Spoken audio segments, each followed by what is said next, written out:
तो राखी कब बांधे? राखी में भद्रा है। अब ये बताओ कि राखी कब बनवा? पहले तो ये बताओ राखी किसको बांधी जाती है? किसको राखी बांधी जाती है? रक्षा करने वाले को। अब तुम्हारी बहन तुम्हारे साथ चल रही है और तुम्हारी जिंदगी में हर पल वो तुम्हारा साथ दे रही है कि नहीं? रक्षा करने वाली राखी आप अपनी बहन को भी बांध सकते हो।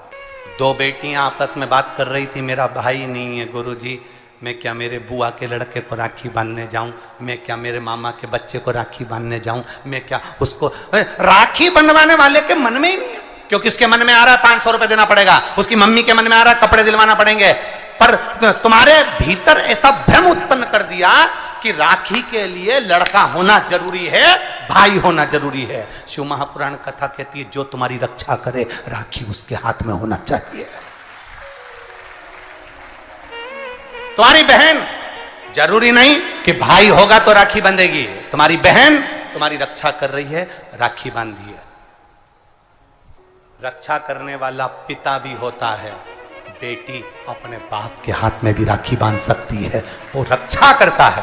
भाई रक्षा करने वाला है, भाई के हाथ में राखी बांधी है।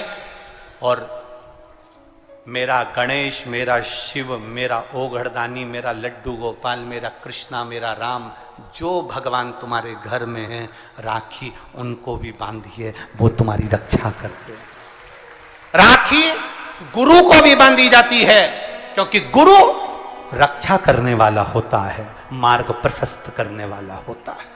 राखी हमारी जिंदगी का एक सुख देने वाली, राखी हमारी, ऐसा नहीं कि केवल मनुष्य को राखी बनती है, आपके गौ माता भी अगर आपके यहाँ है तो गाय भी तो आपकी रक्षा करने वाली है, वो उसकी रक्षा भी हमें करना है और वो हमारी रक्षा करे। जिस वृक्ष को तुमने बड़ा करा, एक पेड़ को तुमने पाला बड़ा करा, उस पेड़ को तुम अपना बनाकर, अपना जानकर वृक्ष को उस लायक तुमने बना दिया कि वो दुनिया की रक्षा करेगा। उस वृक्ष को ऐसा बना दिया कि दुनिया को छाया देगा। उस वृक्ष को ऐसा बना दिया कि यह दुनिया का भरण पोषण करेगा। तो वो वृक्ष भी दुनिया की रक्षा करने वाला है। प्रकृति से प्रेम करो और पेड़ को भी राखी बांध सकते हो। रक्षा करने वाले को राखी, जो तुम्हारी रक्षा करे।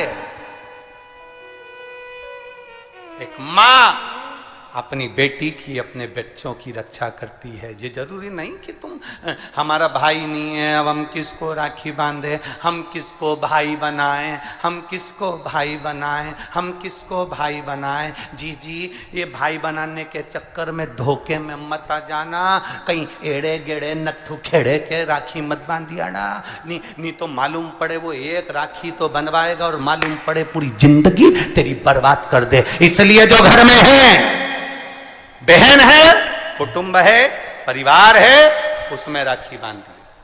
बहुत भ्रम फैला रहे हैं लोग, नाटकों के माध्यम से बहुत भ्रम फैला रहे हैं। कितना सुंदर व्याख्यान। तो राखी कब बांधे हैं? मूल प्रसंग तो छूट ही गया, कब बांधे? अब तुम बोलो। मेरा निवेदन केवल इतना है, आप बाबा का स्मरण कर कर, बाबा का नाम लेकर, वैसे तो शिव का नाम ऐसा है कि वो अजर और अमर है।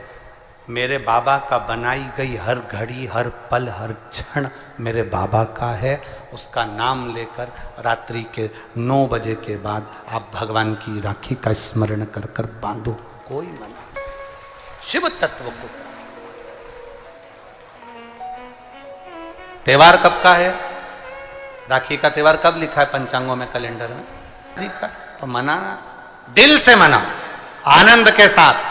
अब किसी ने पूछा कि गुरुजी राखी बांधने का तो ठीक है, आपने मुहूर्त बता दिया, मम्मी गुलाब जामुन बनाई, वो कब खाए? तो निवेदन है, जब तुम्हारी मर्जी पड़े दिन भर। राखी में भद्रा है, खाने में भद्रा नहीं है।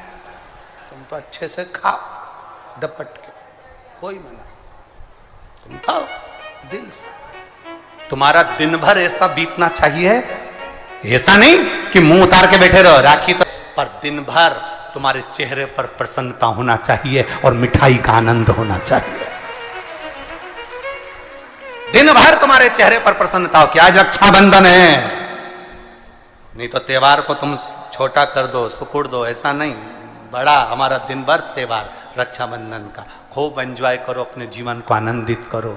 और मेरे भोलेनाथ को आप अपना भाई बनाओ, मेरे शंकर को अपना रक्षा करता बनाओ।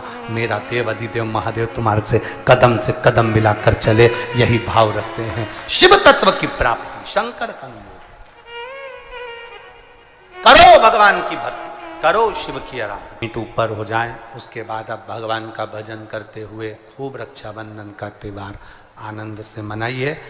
शिव की भक्ति को प्राप्त, जैसे उसमें श्रीफल, जिसमें जल हो, पानी हो, और पानी वाला फल जब हाथ में देकर रक्षा सूत्र बांधती है बहन, तो भाई का भी घर भरा रहता है और बहन का भी घर भरा रहता है। भाई का भी घर भरा और बहन का भी। जिसमें जल भरा हो, जिसमें पानी भरा हो, वो श्रीफल होना चाहिए। और गोला पर हाथ में जब रक्षा सूत्र बंधे, जब राखी बंधे, तो तुम्हारे हाथ में श्रीफल होना चाहिए, नारियल होना चाहिए। क्यों? पहले की श्रीफल कार्तिक बाबा का प्रतीक है, श्रीफल संत का प्रतीक है, स्कंद का प्रतीक है। फल की मूलता है, यहां नारियल का जो श्रीफल है उसकी मूलता है। और कितनी सुंदर। तो दो चीज में से जब श्रीफल भाई भेंट रख कर देता है अपनी बहन को, तो बहन श्रीफल वहीं भाई के घर छोड़ देती है, भेंट का कुछ भाग लेकर चल देती है। ये बहन का प्रभाव। रक्षा सूत्र को लोगों ने बिगाड़ दिया। आज के जमाने में तो रक्षाबंधन का भी महत्व लोग नहीं जानते कि कैसे रक्षा सूत्र बनना चाहिए, कैसे रक्षाबंधन होना चाहिए।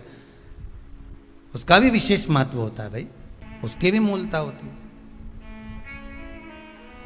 और एक बात कहूंगा आज रक्षाबंधन पर, आपको अच्छी लगे तो आप स्वीकार करना, ना लगे तो आप छोड़ देना। वैसे भी सीहोर वाला महाराज ताड़ी तड़ी बोले ही बोले है, उसमें क्या दिक्कत? तो बोलने में तो कोई पीछे हटूंगा नहीं। एक निवेदन आप सबसे करूंगा, आपको अच्छा लगे अपने जीवन में उतारिएगा, ना लगे कोई बात नहीं, छोड़ दीजिएगा, पर उतारना जरूर। बहन से प्रॉपर्टी के चक्कर में कितना भी झगड़ा चल रहा हो, बहन का भाई से एक मकान के चक्कर में कितना भी झगड़ा चल रहा हो, संपदा के चक्कर में कितना भी झगड़ा चल रहा हो, तो भी निवेदन करूंगा, बहन और भाई तुम खूब लड़ो प्रॉपर्टी और जमीन के लिए, पर रक्षाबंधन के दिन कम से कम एक दूसरे के नहीं भी जाओ तो फोन लगाकर जीजी और बहन भाई से, भाई बहन से एक बार तो बात कर लो। क्योंकि धन अपनी जगह रह जाएगा साहब, वहां धन नहीं जाने वाला, आपका व्यवहार जाने वाला है, आपका प्रेम